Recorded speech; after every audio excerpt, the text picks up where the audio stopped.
За сайн байцгаана уу хүүхдүүдээ. Өнөөдөр өгүүлбэртэй бодлогоо бодно. За өмнөх өгүүлбэртэй бодлоготой төстэй бодлого, за нэмээд пропорцийн бодлого бодно. За бүгдээрээ бодлогынхаа өгүүлбэрийг уншъя.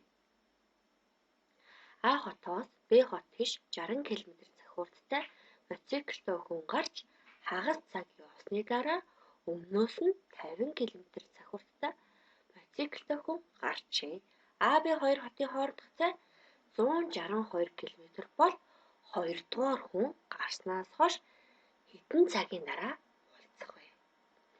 За бодлогын өгөгдлөөс харахад өгтөлцөх бодлого байна. За тэрнээс өмнө 60 км цагийн хугацаатай хагас цаг явсан байна. За тэгвэл хагас цаг явсан цаг болъё. 30 км явсны дараа Б хотоос хүн гарч өөдөөсөө өгтөлцөх хөдөлгөөн хийсэн. Тэгэхээр нийт 162 км юм чинь өвөлдсөн зай 132 км. Энэ зайг А Б хотоос 2 хүн тухайн гишэнд зэрэг гараад туусан гэсэн. За тэгэхээр өгтөлцөх хөдөлгөөний бодлого учраас нийт цаг болохдоо нэмнэ. Тэгэхээр 110 км цаг. 132 км-ийг 110 км цагийн уртаа тулахаар 1.2 цаг. Тэгэхээр 2 дугаар хүн гарснаас хойш 1.2 цагийн дараа уулзсан байна. Харин 1-р хүн гарснаас хойш 1.7 цагийн дараа уулзсан. Яг гэвэл 1-р хүн 0.5 цаг өмнө нь явсан байсан. За 2 дугаар бодлоготой танилцъя. 50 км цаг хугацаатай явж байсан галт тэрэгний хажуугаар хурдан галт тэрэг зурж өнгөрөхдөө 5 секунд зарцуулав. Хэрэв эхний галт тэрэгний урт 200 м байсан бол хурдан галт тэрэгний хурдыг олоорой. За тэгэхээр галт тэрэгтэй бодлогоор бодохдоо тухайн галт тэрэгний урт бол бидний туулсан зам байдаг. За тэгэхээр туулсан зам маань 200 м буюу километрээр илэрхийлвэл 0.2 км. За яг километрээр илэрхийлж байгаа вэ гэхээр бид 50 км цаг гэсэн хурд өгөгдсөн. Өөрөөр хэлбэл хурд нь километр гэсэн нэгж олсон учраас метрийг километр рүү шилжүүлсэн байна. За ямар хугацаа зарцуулсан бэ гэхээр 5 секундын хугацаанд зөрөөд өнгөрсөн. Тэгэхээр зарцуулсан хугацааг олно.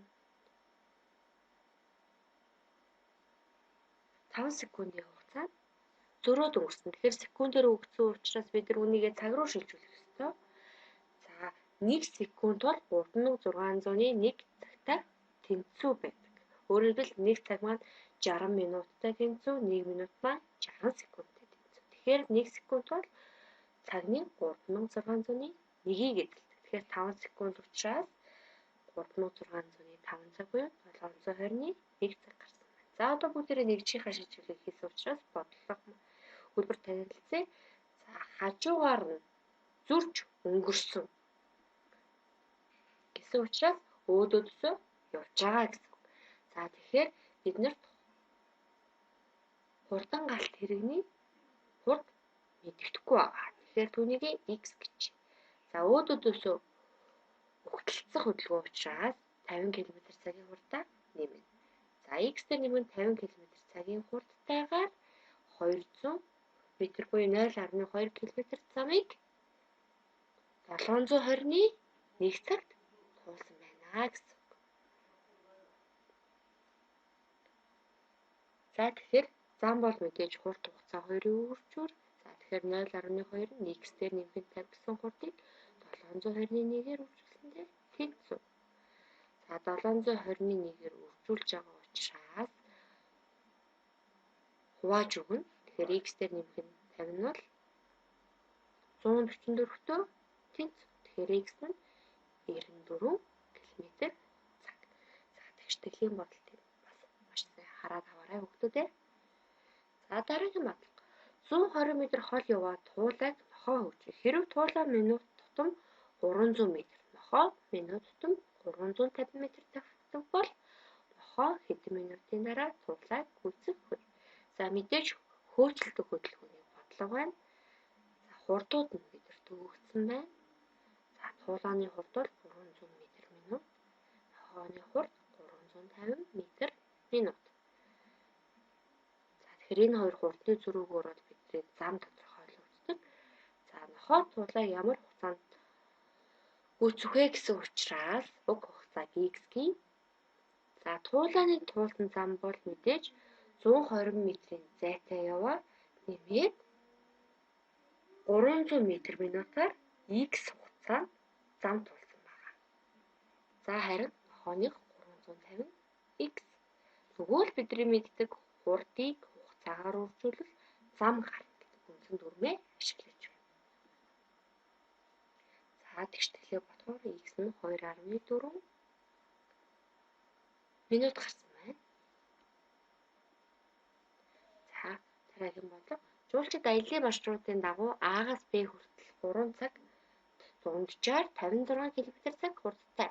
Дараа нь Б-ээс С хүртэл дунджаар 64 км/цаг хурдтай явна. Хэрэв А-гаас Б хүртэлх цай, Б-ээс С хүртэлх цай дөрвний нэгтэй тэнцүү бол жуулчид Б-ээс С хүртэлх цайг ямар хугацаар зарцуулсан бэ? За эхлээд бид нар дундаж хурд гэдэг зүйл хэрэгтэй. За дундаж хурд гэж юу гэлдэг вэ? Өөрөөр хэлбэл 3 цаг дунджаар 56 км/цагийн хурдтай явна гэдэг нь юуг илэрхийлж байгаа вэ гэж. За дундаж хурд гэдэг бол бүх явсан замыг бүх явсан хугацаанд хуваадаг байна. За тэгвэл А-гаас Б хүртэлх цайг олно гэдэг нь тухайн дундаж хурдыг хугацаагаар нь үржүүлвэл бүх явсан зам гарч ирнэ гэсэн. Тэгэхээр 168 км. Б-ээс С хүртэлх бол 672 км. За яагаад 4-оор үржүүлж байгаа вэ гэхээр Б-ээс С хүртэлх цай нь 4-ний нэгтэй тэнцүү. Өөрөөр хэлбэл Б-ээс С хүртэлх цай бол А-гаас Б хүртэлх цайгаас 4 дахин их гэсэн үг. За Б-ээс С хүртэлх дундаж хурд 64 байсан. Тэгэхээр бүх явсан замаа бүх явсан хугацаанд хуваахаар дундаж хурд гарч ирдэг томьёогоо ашиглавал хугацааг олгож байгаа учраас бүх явсан замыг дундаж хурданд хуваахаар хугацаанд гарч ирдэг. Хугацаа нь 10.5 цаг гарсан. Тэгэхээр бүх явсан зам бол 840 км. Бүх хугацаа бол 13.5 цаг байна. За энэчээс дундаж хурдын нь бол бүх замыг бүх явсан хугацаанд хуваавал 62 бүхэл 9.2 км/цаг гарч байна. За аялагчид хоёр хотын хоорондох цаг дуугаар тулахдаа явган явахаасаа 7 цаг 30 минутаар бага хугацаанд явна. Хэрэв дугуйгаар 12 км/цаг явгнаар 4 км/цаг явдаг бол хоёр хотын хоорондох зайг болохоор мөн адил хөлгөөний бодлого учраас хурд хугацаа замын хамаарал бидэрт хэрэгтэй. За дугуйгаар 12 км зам явахад x хугацаа зарцуулдаг. Харин явгнаар 4 км цагийн хурдтай явхад дугуйтаа явснаас 7.5 цаг илүү явдаг. Тэгэхээр x-тэй нэмэх 7.5 зам бол хурд хугацаа хоёрын үрж үр. Тэгээд энэ хоёр маань хоорондоо тэнцүү. Яагаад гэвэл анх байсан хоёр хотын хооронд л явж байгаа. За тэгштэглээ бодвол 45 км гарч байна. За пропорцийн хэлбэрхэн бодлого бодъё. За дэлхийд 20 мянган төрлийн загас хөтлөгдөжээ. Эдгээрээс 9 мянган төрлийн засаг хүмүүс хэрэглэдэг бол энэ нийт загасны хэдэн процент болох вэ? Тэгэхээр мэдээж амархан 20 мянган загасууд 100%. Тэгвэл 9 мянгад хэдэн хувийг эзэлж байна вэ? Тэгэхээр 20 мянгаыг x-ээр үржүүлээд 100-г 9 мянгаар үржүүлээд хоорондоо тэнцвэрлэхээр x нь 45% эзэлж байна. За ажилчдын 45% нь эрэгтэйчүүд бөгөөд эмэгтэйчүүд нь эрэгтэйчүүдээс 23%-аар олно. Нийт ажилчдын тог. Эрэгтэйчүүд нь 45%-ийг эзэлдэг бол эмэгтэйчүүд нь 55%-ийг эзэлдэг. Тэгэхээр энэ хоёрын дөрөв бол ерөөсөө 10%. Энэ 10% бол нөгөө 23-оор олон гэдэг нөхцөлийг үүсгэж байгаа. Тэгэхээр 13% нь Тэгэхээр 10% нь 23 бол 100% нь хэд вэ? Мэдээж 230. За шилэн айганд байгаа ундааны 50 г зүрч 20 г нь нэмбэгний шүс байсан бол ундааны хэдэн процент нь нэмбэгний шүс байсан бэ? Зүрчийн шүс нь нэмшүүлсний хэдэн процент байсан бэ? За нийт чинь бол 250 г. Энэ 100% бол нэмэг нь хэдэн вэ? 200 хэдэн вэ? 80%. Тэгэхээр бүгд мэдээж 20% байна гэсэн. За дараагийн бодлого. Тоог 4 дахин багасгачи. Уг тоо хэдэн процентээр багассан бэ? За бүгдээр дурын тоо 100 гэдэг тоог сонгож авъя. За 100 гэдэг тоог 4 дахин багасгаар 25 гэдэг тоо үлдэнэ. За 100 гэдэг тоо нь өөрөө 100% байх юм бол 25 гэдэг тоо нь хэдэн вэ? Мэдээж 25%. Тэгэхээр анх байсан тооноос 75%-аар уурсан байна. Бат маркны цуглуулгадаа 36-ыг нэмэгчвэл 350 ширхэг марктай болно. Тэр цуглуулганыхаа хэдэн процентыг хийсэн бэ?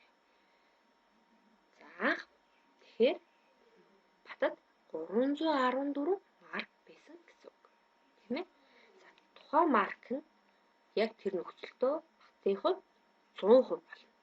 За 36-ыг нэмж хийсэн тэр нь хэд вэ? Тэгэхээр бол 3600 байх нь 314. За хүүхдүүд маань бодоод хариуг нь гаргаад бичээрэй. За дараагийн бодлого. Номд 125 ширхэг өнгөт зураг, 80 ширхэг хар цагаан зураг орсон бол нийт зургийн хэдэн процент нь өнгөт зурагт байсан бэ?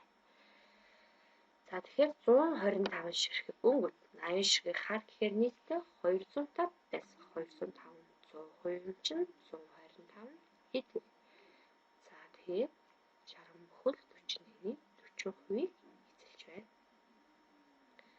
За үйлдвэр шоколадныхаа хэмжээ 35%-аар томсгох болжээ. Хэрэв шоколадны чинь 150 г байсан бол шинэ хэмжээгээр ямар жинтэй болох вэ?